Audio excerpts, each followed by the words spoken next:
Esses dias eu falei, especialmente aqui em João 10, na segurança absoluta daqueles que confiam no bom pastor e que nos dá um caminho livre do ladrão, do lobo, do mercenário, dos destruidores da vida, da fé e da esperança.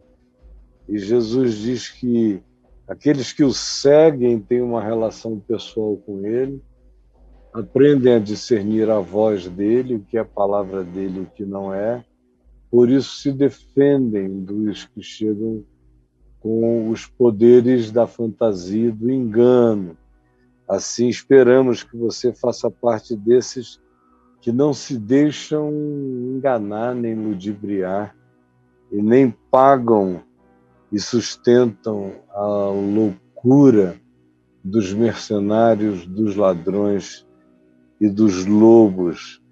Aí ontem nós vimos aqui na sequência, aliás, anteontem, a gente continuou olhando no mesmo texto sobre a segurança espiritual que Jesus dá, e aí nós chegamos ao dia de ontem, onde eu li para nós a partir do verso 29, e nós fomos até o verso 39, e ficou bem claro que no fim de tudo, conquanto a religião tem uma fixação enorme, toda hora se diz, então pegaram em pedras para o apedrejar, é o tempo todo. E eu expliquei as variações das pedradas. Ontem terminei no verso 39, que diz, nesse ponto procuravam outra vez prendê-lo, mas ele se livrou das mãos dele. Ele arrancou aquelas mãos de sobre ele, tirou, abriu, olhou na cara de cada um e passou. E eu falei que uma das coisas mais horrorosas que tem é quando chega esse dia em que Jesus sai tirando você de perto, porque você foi uma pessoa que muitas vezes, tendo sido repreendido, endureceu a cerviz. E aí o risco de que não lhe haja cura é enorme. E hoje nós vamos ler apenas os versos 40 ao 42, que diz novamente, acho interessante esses outra vez, novamente, nesse ponto, que são introduções recorrentes aqui nos evangelhos, especialmente no Evangelho de João, que afirma e enfatiza o que acontece por causa de alguma coisa, o que gera, e gera algo que merece ser descrito como uma virada de atitude. Nesse ponto, nessa hora, e agora aqui, novamente, é algo recorrente, porque não é algo que aconteça poucas vezes, ao contrário, toda hora Jesus está se retirando. Tem um novamente retirou-se, de vez em quando. Novamente retirou-se. Pessoas que são hostis à companhia de Jesus, gente que tem problemas com a presença de Jesus, gente que, não tendo o que dizer, todavia sente um desconforto brutal com o que Jesus diz, com o que Jesus faz, com o que Jesus ensina. E eu conheço cristãos batizados que adoram a igreja, mas não se sentem confortáveis com Jesus, o que denota que tem alguma coisa muito errada entre essa congregação que toma o nome de Jesus e Jesus, de quem a maior parte das congregações fogem. E ele se retira do meio delas, de modo que é um pessoal que sofre Jesus, que tem incômodos com Jesus, como vocês já devem ter percebido em diversas circunstâncias.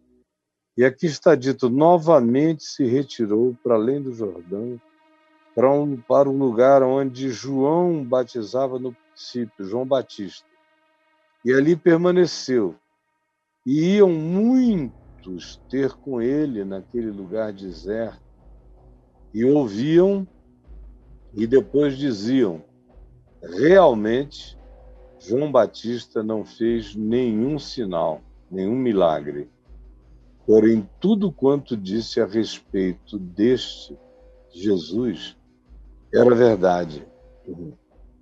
E eu quero falar rapidamente, bem rapidamente, porque a nossa ênfase hoje é a conversa com a Madeleine.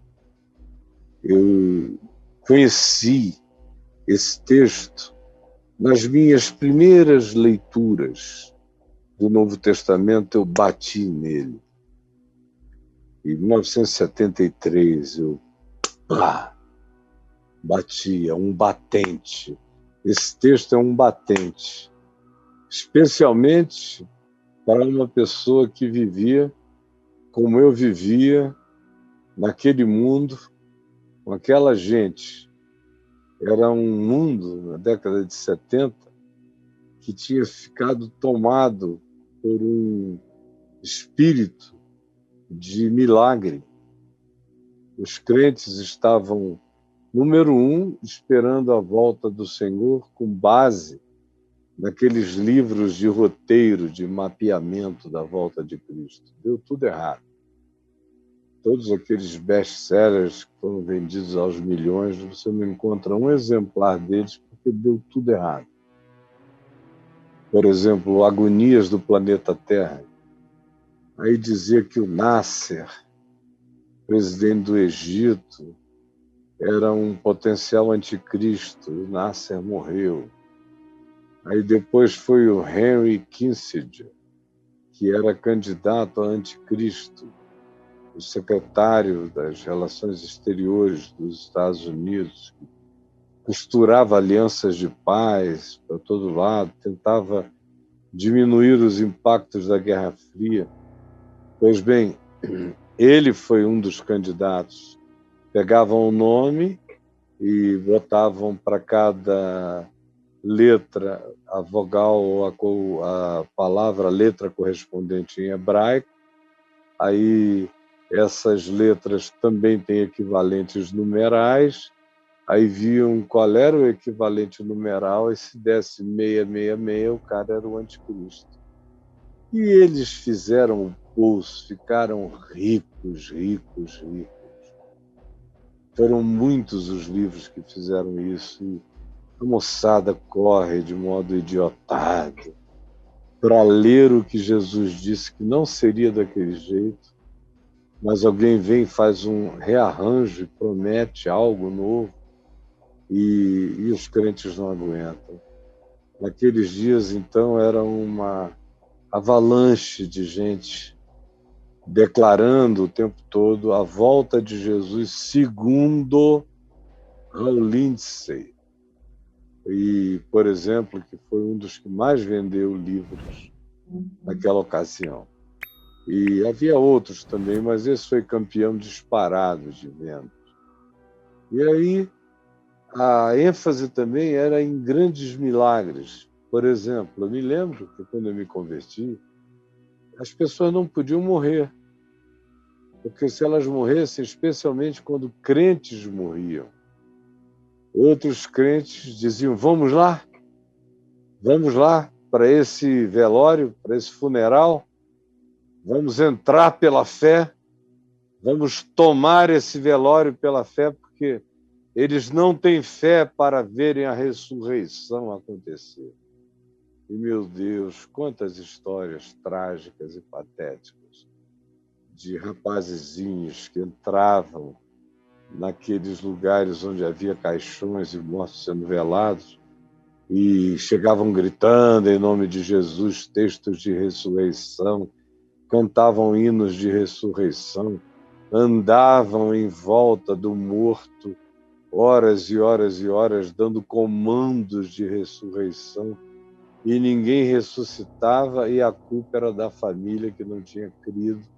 E eles saíam dali falando e até colocando algumas reprimendas amaldiçoadoras sobre a família, porque não tinha tido fé para crer na ressurreição do seu morto. E aí chegou uma hora, um pouco mais adiante desse tempo, em que eu perdi geral a paciência, queridos. Alguns visitavam a minha casa, eu perdi completamente a paciência. E aí, quando eu comecei a vê-los fazer isso, eu digo, não, olha, eu vou desmascarar vocês se vocês fizerem isso. Só aceito que vocês façam isso quando for o pai de vocês, a mãe de vocês, um irmão de vocês, um tio de vocês, uma prima, um primo.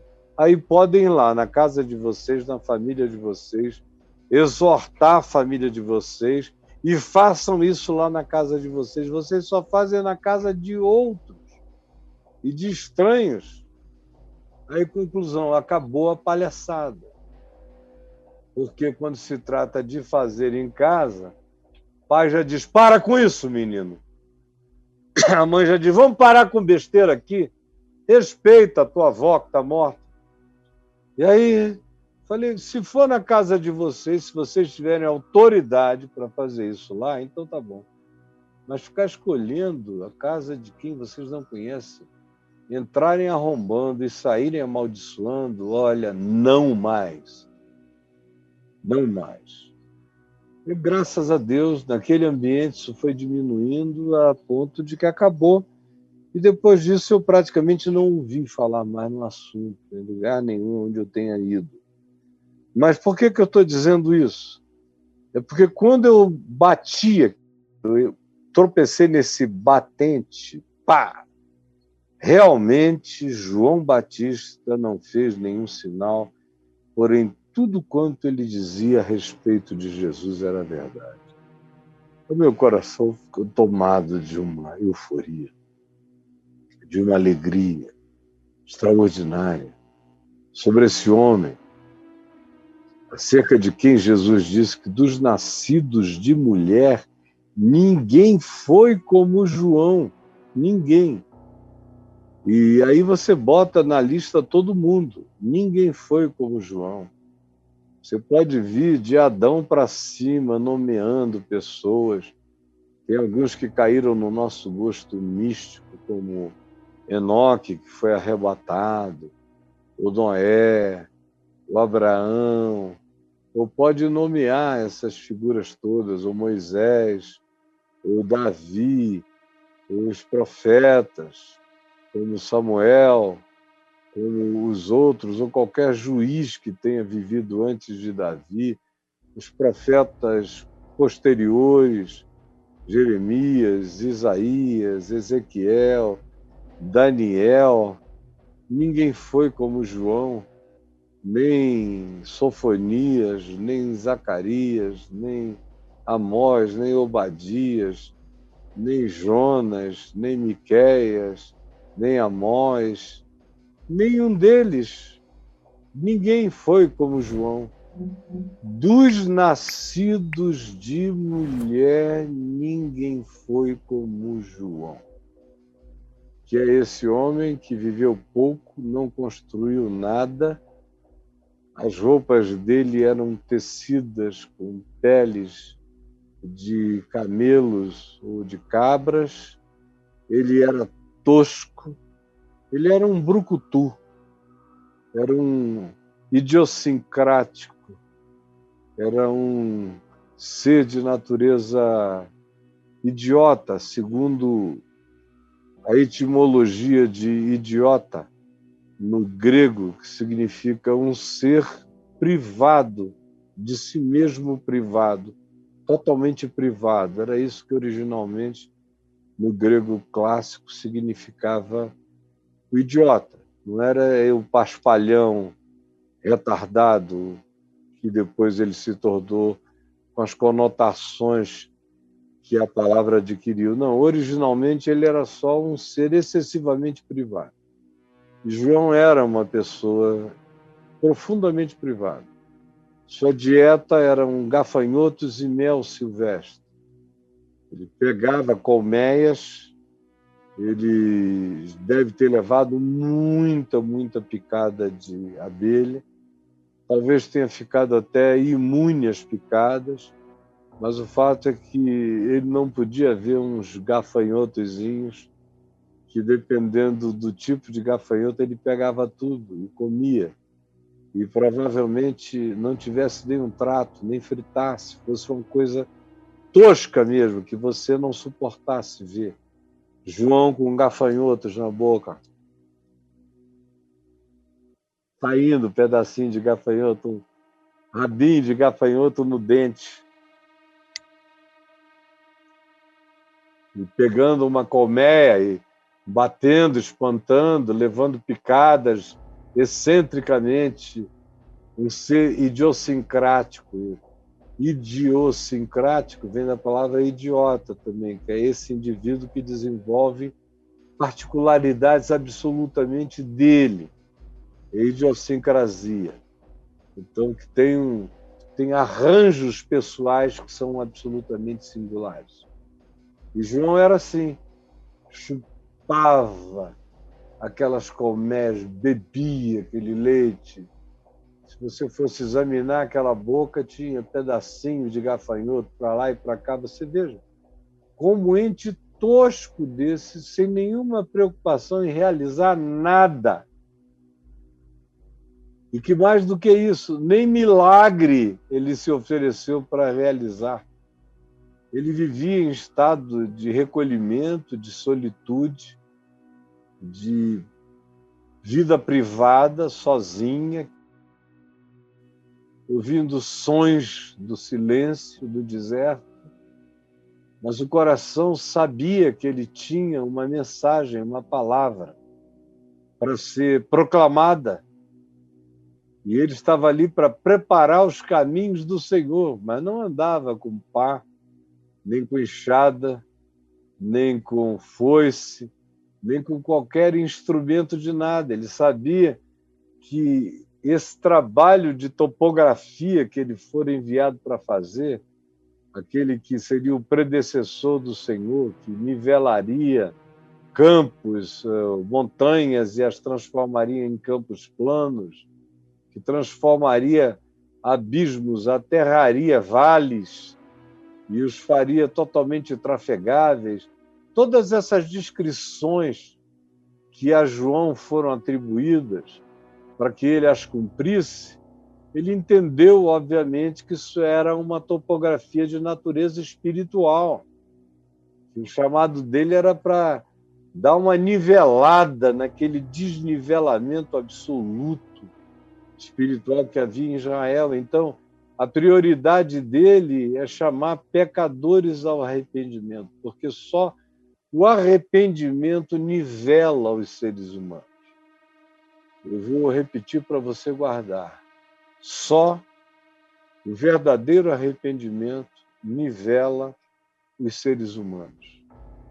Porque uma vez que a gente tenha experimentado o genuíno arrependimento, a gente pode ser o acadêmico do lado da prostituta ou do trans, ou de um indivíduo que você desconsidera completamente pelo modo como ele usa o dinheiro dele, ou qualquer outra coisa. Mas não interessa. Você e os outros estão se arrependendo. O arrependimento nivela todas as existências humanas. E eu passei a minha vida vendo isso. Como outro dia mesmo alguém me lembrou aqui de um lugar onde eu estava pregando, que o governador estava lá e chegou todo cheio de pompa e ocasião. E eu preguei de maneira forte, intensa, e convidei todos ao arrependimento, e a pessoa me contou, de repente eu olhei para o lado, estava aquele governador que chegou tão enfatuado, de cara no chão, aos prantos, e do lado dele um monte de pinguços e de gente de todos os tipos, E eu ouvi aquilo, vi aquilo também em outros lugares, dezenas, centenas de vezes. É por isso que eu digo, porque eu sei que o arrependimento nivela todos os seres humanos. É todo mundo chorando, confessando os seus pecados, pedindo graça, perdão e oportunidade. E todos estão na presença de Deus, quando é genuíno, quando é verdadeiro. Portanto, todos são nivelados. Todo outeiro é aterrado, todo vale é coberto, e todos ficam no mesmo nível. O arrependimento coloca todos no mesmo plano e irmana todos no mesmo espírito de consciência e quebrantamento. Então, por isso a mensagem de João era a mensagem de arrependimento, porque era a mensagem do nivelamento. Então, chegam a ele arrependidos, soldados, e ele tem uma palavra para cada um deles, tanto quanto meretrizes, pecadores, publicanos, ele tem uma palavra para cada um. Ele só não tem uma palavra para os religiosos fingindo arrependimento, fingindo choro, choro seco. E vêm para João e dizem a João: batiza-nos. E João os chama de raça de víboras. E lhes pergunta: quem vos induziu a fugirdes da ira vindoura? Vão, saiam daqui, vão produzir fruto digno de arrependimento, produzam fruto e não performance, produzam fruto e não teatralidade e não mascaramento, produzam fruto inegável do ser quebrantado, portanto, do ser que experimentou metanoia, que mudou a mente, que teve uma transformação de mente. E então voltem para serem batizados, mas eu sei por que vocês estão aqui. Vocês estão aqui só porque vocês não querem perder a oportunidade histórica de dizerem que vocês foram batizados por mim, portanto, que vocês deram ouvidos à voz profética do tempo. Mas eu sei que para os outros é verdade. Mas para vocês essa é só uma elaboração de natureza histórico-teológica que não tem correspondência no verdadeiro arrependimento e na verdadeira mudança de mente, de atitude e de comportamento. Vão primeiro ser transformados. Mas João nunca curou um gafanhotinho. João não abriu os olhos aos cegos. João não purificou leprosos. João não ressuscitou mortos. João não operou milagres. João não multiplicou pães. João não transformou nada em nada. João só transformava seres humanos que chegavam arrependidos diante da mensagem que ele pregava. Esse era o único sinal que João operava. E não era nem ele. Ele trazia a palavra. E por tal palavra sem rodeios, direta, esse era o genuíno papo reto, o que João trazia. E provocava instigamentos cheios de conversão, de arrependimento e de regeneração no coração daqueles que o ouviam. Por isso o procuravam para que fossem batizados por ele no Rio Jordão, mas ele propriamente nunca fez nenhum sinal. E eu tropecei nesse texto aí por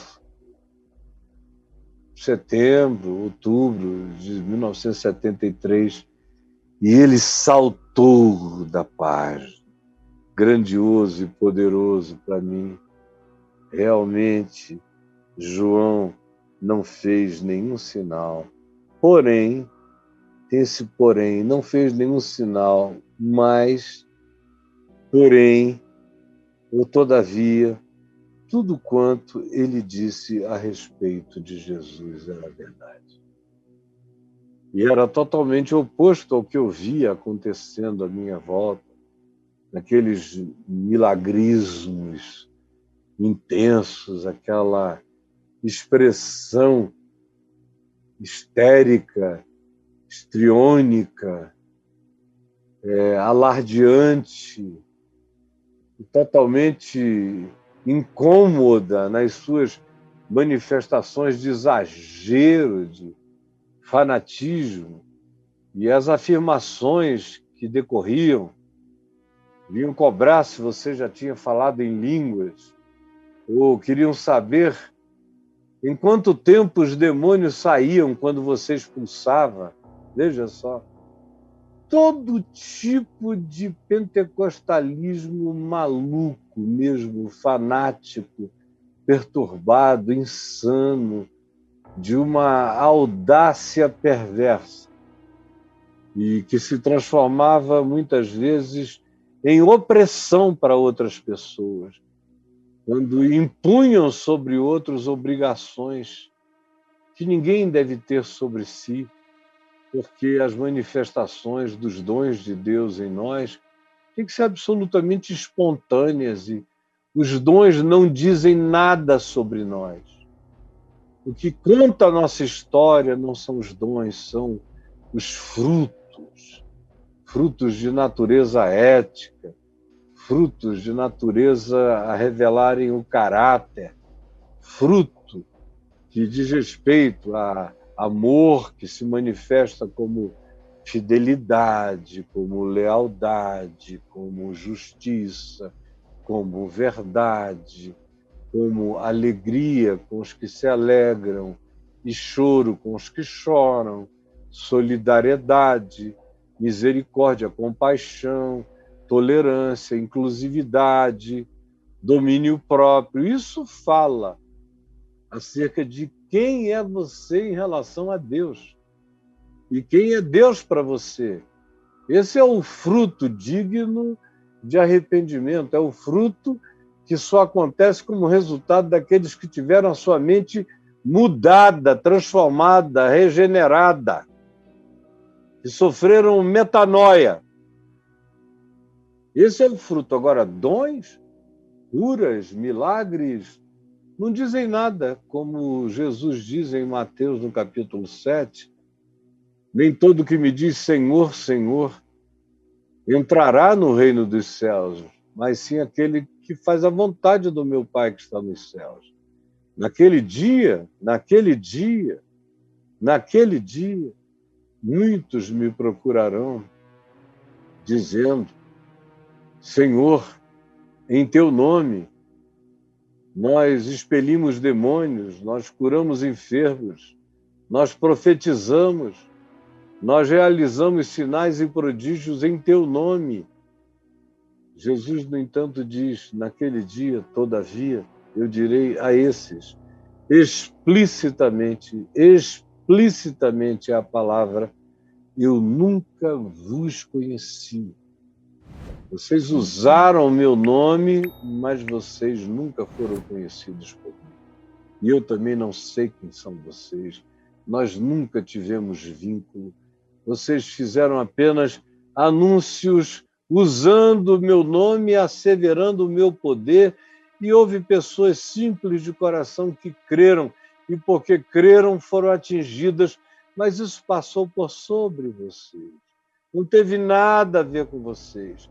Curou as pessoas, apesar de vocês, porque o meu amor não fica atrapalhado pelos supostos mediadores falsos.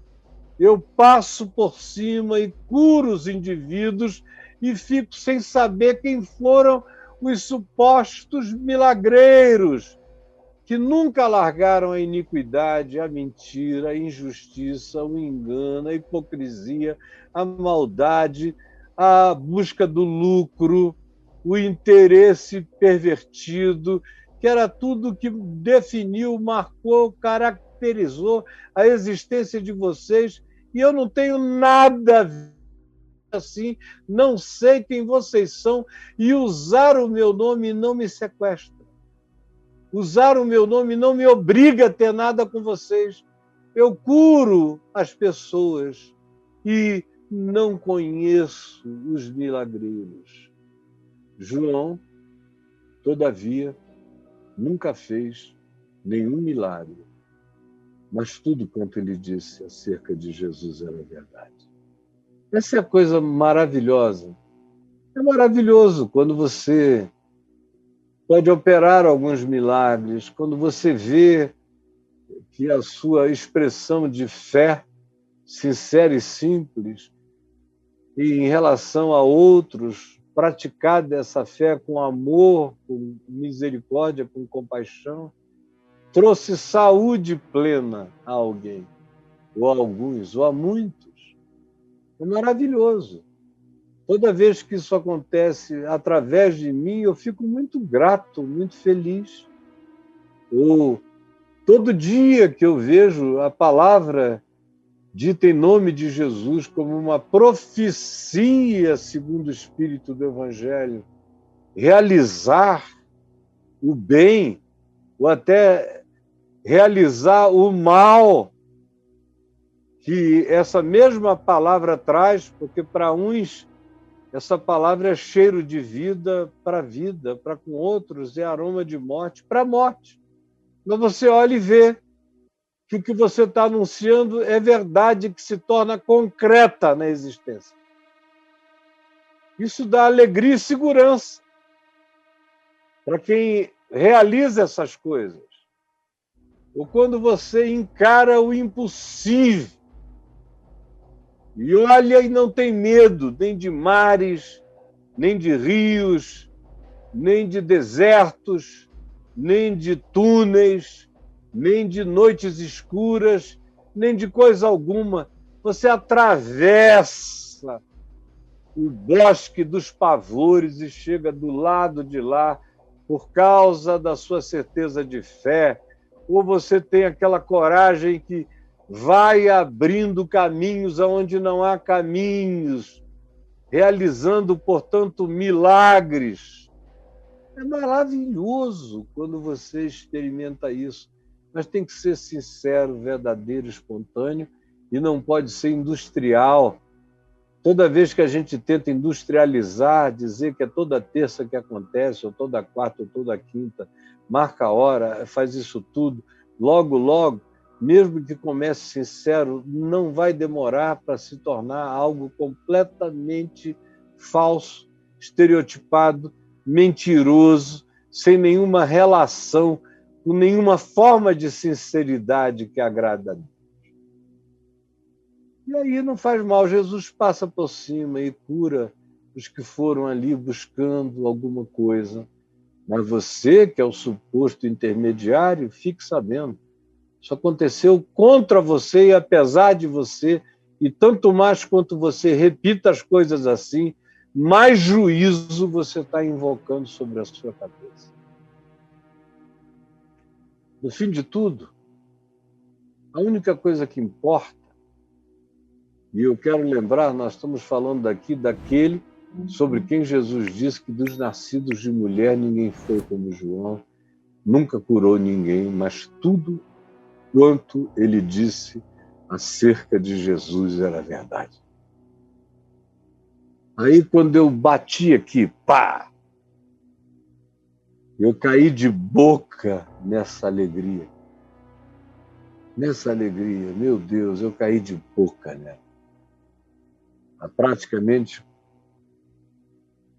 48 anos atrás, eu caí de boca.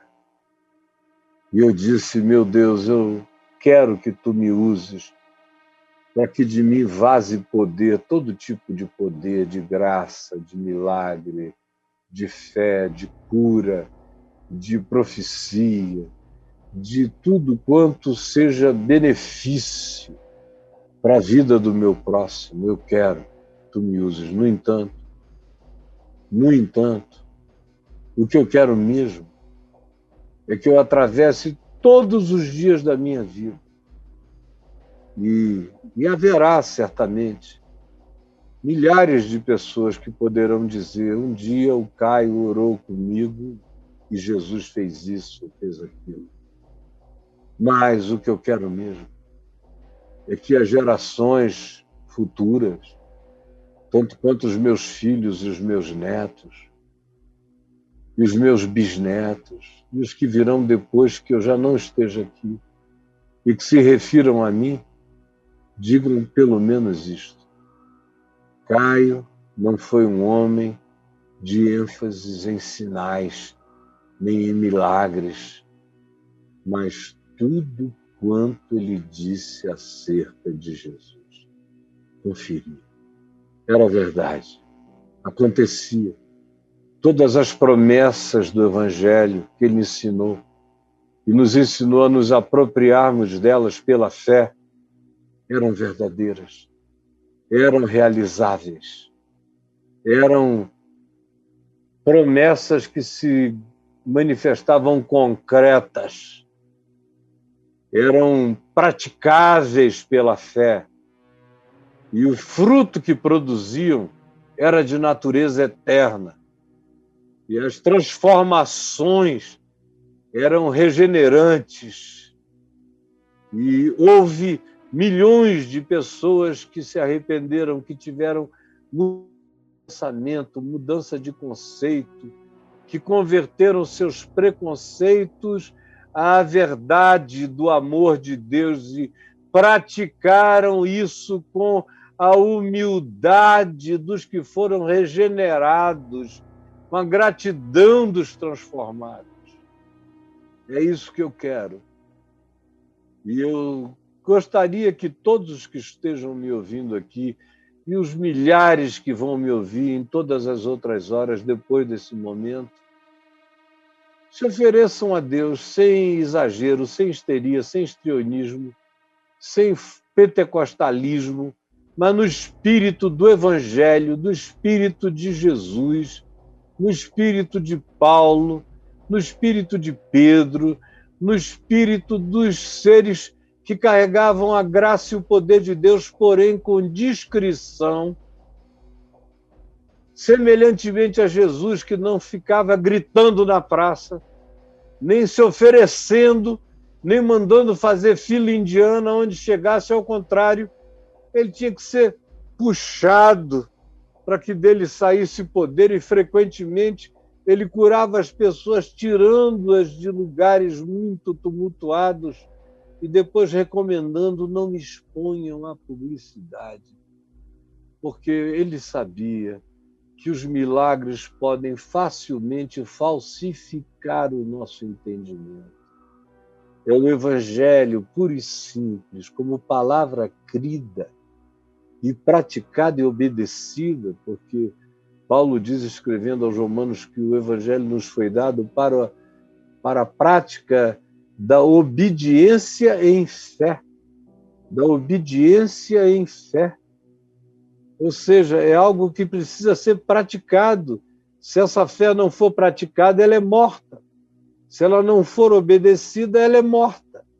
Porque a fé sem obediência, sem prática, sem obras, sem fruto, é morta. Então, sobretudo, o grande milagre da fé é que em mim se manifestem os frutos de caráter, de ética, de saúde mental, espiritual, de alinhamento mental, emocional, sentimental, tudo sob a mesma alegria de amor quebrantado, focado em Jesus e no Evangelho, como era o caso de João, que tinha essa alegria e dizia: eis o Cordeiro de Deus que tira o pecado do mundo. Eu já ouvi a voz dele, agora convém que ele cresça e que eu diminua, convém que ele cresça e que eu diminua. Eu oro para que, dentre os que me ouvem e assistem, haja esse milagre de maturidade e muita gente se oferecendo para a plenitude de Deus em tudo, e que Deus realize através de vocês milagres, prodígios, maravilhas, mas só o faça, só o faça, só o faça. Se vocês forem Joões Batistas, seres cujo privilégio grande e maior é passarem pela vida sem lorota contada em nome de Deus. Gente que não precisa nem fazer milagres, mas acerca de quem se diga tudo quanto ele, tudo quanto ela disseram sobre Jesus era verdade. Foram pessoas que não falsificaram o Evangelho, que não deformaram Jesus, que descreveram Jesus com a beleza fascinante dele e que se alegraram com a alegria de tudo que o Evangelho produzia e nunca quiseram ficar entre Jesus e as pessoas, mas sempre disseram para as pessoas virem a Jesus. E tudo quanto elas disseram que em Jesus havia era verificavelmente verdadeiro pela fé. Era algo em relação ao que se podia apropriar, botar no coração e praticar na vida. É para isso que eu estou aqui, e nesse dia, trazendo essa palavra tão singela, esperando que ela encontre um lugar de encaixe, de embutimento, de completude dentro da gente. Realize esse casamento do nosso ser com a consciência do Evangelho. Senhor Jesus, mais uma vez, anunciando a Tua palavra. E eu imploro que haja muita gente agasalhando a singeleza dessa palavra no coração. Que ela produza os milagres interiores e as transformações todas necessárias. É o que eu te imploro agora. Em Teu nome, Jesus. Amém e amém.